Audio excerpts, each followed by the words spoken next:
Drewry are well known for its data analysis and its number crunching, and we're lucky to have Navin Kumar, who heads up the Drewry's Indian office, to give some of his company's perspectives on the tanker market. Thanks, Trevor, for inviting me. Okay, while the presentation is put up, I'd like to introduce myself. I'm Navin from Drewry. Those of you who don't know Drewry, Drewry is a 50-year-old research and advisory firm.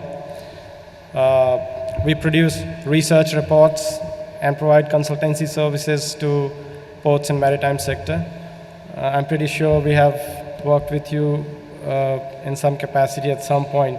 So if not, we would love to work with you in future. Previous speakers have already emphasized about the state of the market. So I'm not going to repeat what has already been said. Instead, I would like to present it as a story. And this story has three characters. The first character is the Russia-Ukraine war. The second character is dwindling global economy. And the third character is the big brother, IMO. Now, let's understand how it is all affecting the industry. And most importantly, how it is taking money away from your pocket or putting money in your pocket. So I'll focus my presentation on your money. So geopolitics, I think Russia-Ukraine war, and one specific issue that I would like to take, one is, come December 5, and EU is slated to stop importing crude oil from Russia. And by February 5th, they'll also stop importing products. But this leads to three scenarios. Now, Russia will be allowed to export crude oil, but with a price cap.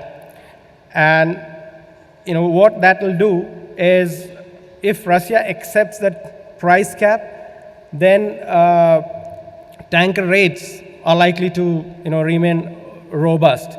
The reason is that the long-haul trade from Russia to Asia and from Middle East to US Middle East to Europe will surge. And the second is price cap squeezes Russian oil output. So basically, Russia decides that it is no longer profitable for me to sell at this price cap such a huge volume of oil. So they stop exporting. The probability of that happening is very low. But still, that is a scenario. And if that happens, then a significant supply of oil from the market will vanish. And unless somebody steps up to fill that gap, there will be very comparatively lower quantity of oil to be shipped. And that will mean that fewer tankers needed, and rates might plunge. That is why I'm saying that this possibility is very bleak.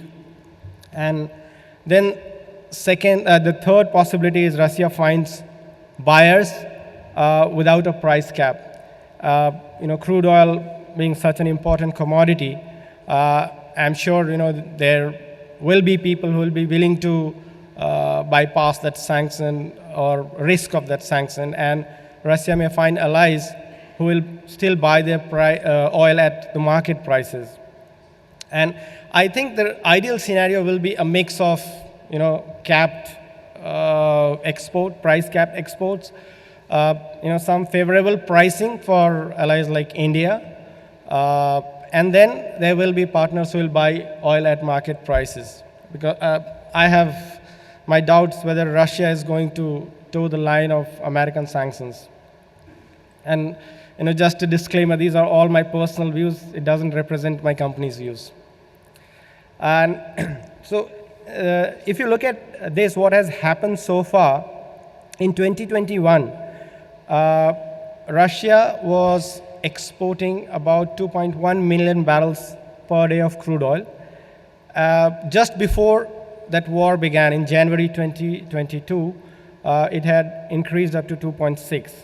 But now, if you look at the current latest scenario, in October, it had already dropped down to 0.8, and in 2023, we are expecting it to completely vanish. And where will it go? It will move towards the east. So 2.8 million barrels in 2021, just before the war, 2.4, and now October, if you see that blue bar, which is India. India was not importing crude from Russia, very minuscule quantity, but that significantly has pushed the imports from Russia. And we expect that, the 0.8 million that is to vanish from Europe will move to Asia, bringing the total volume to 4.8. And the second character, worsening economic scenario. This is a very interesting chart.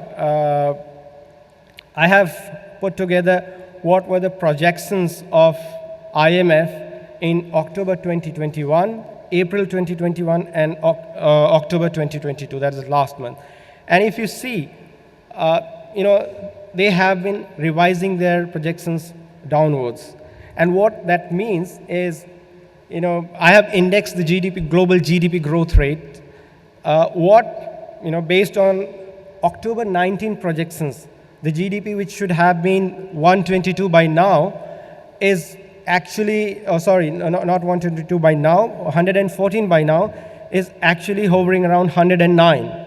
So that's already a massive gap, and that gap only accentuates over the next couple of years. So now, before I go to this slide, I want to take you to this slide. China, which is one of the largest importer of crude oil, their demand has been, in 2022, their demand dropped almost by 6.3%. And that is, this is the key factor, because despite China's demand dropping, the tanker rates are doing pretty well.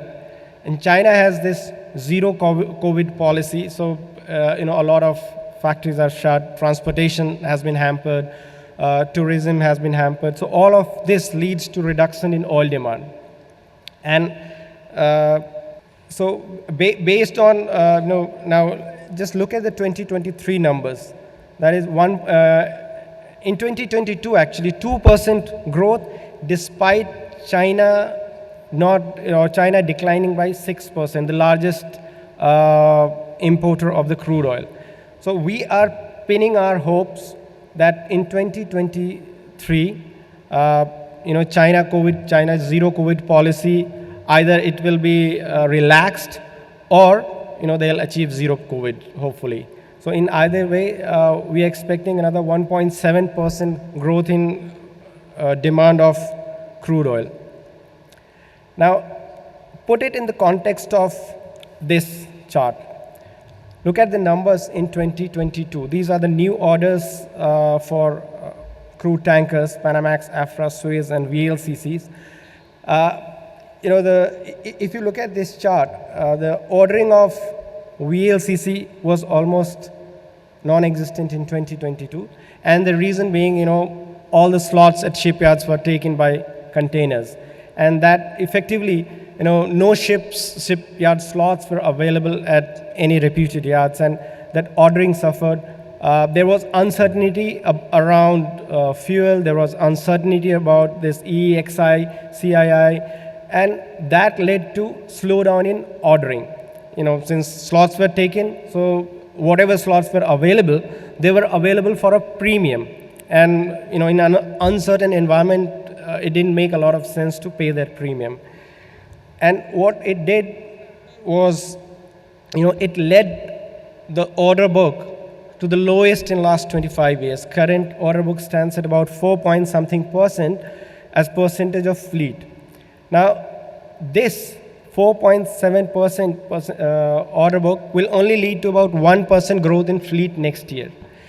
And this 1% growth in fleet, if you look at this in the context of changed ton-mile demand, which I think has irreversibly changed. Now, contrary to 2 years back, where VLCC used to command a significant chunk of ton-mile demand, we believe that Suez and Afra will take the bigger share of the pie in terms of ton-mile demand, and VLCC are going to benefit from that. They, since Russia will be supplying a lot of oil to Asia, probably Europe are going to get their oil from Middle East, US, and most of these are Suez and Africa routes. So because of this impending emission control regulation, there will be very few employable vessels, especially the older ones. If you look at the age profile, it's 11 years right now of the crude tanker fleet, and most of grade A charterers, they prefer vessels under 10 years of age. So this leads to higher acceptability of brand new vessels, more efficient vessels, and it's not easy to change the non-compliant vessel or substandard vessel. So availability of quality tonnage will be an issue. We just need not to look at the numbers. We also need to look at what is really tradable. And one issue that I discussed, that Russia may find allies with who will collude with them, and they'll still bypass the sanctions. But in that case, to avoid sanctions on insurance, etc., a lot of vessels might go into gray market, which will lock those vessels for the Russian trade, putting pressure on vessels which are trading elsewhere. And that will be a situation which will again create a situation where vessels which are meant for scrapping, they might not be scrapped, and it will create a negative supply scenario. But again, as I said, that chances of that happening is low. So two things that we need to understand. One is that very few vessels are coming over the next couple of years. Despite the economic slowdown, we are optimistic about the demand. And these two factors put together, I think it has the possibility to create an environment where ship owners can make more money over the next couple of years at least. And the only downside risk for this entire story is, if China goes down further, if their oil demand doesn't pick up, then that might derail the story. But otherwise, we think that future for, or let's say that immediate future for the tankers is quite bright. So only one advice: keep your powders dry, because you can make a killing. Thank you. Thank you very much, Navin.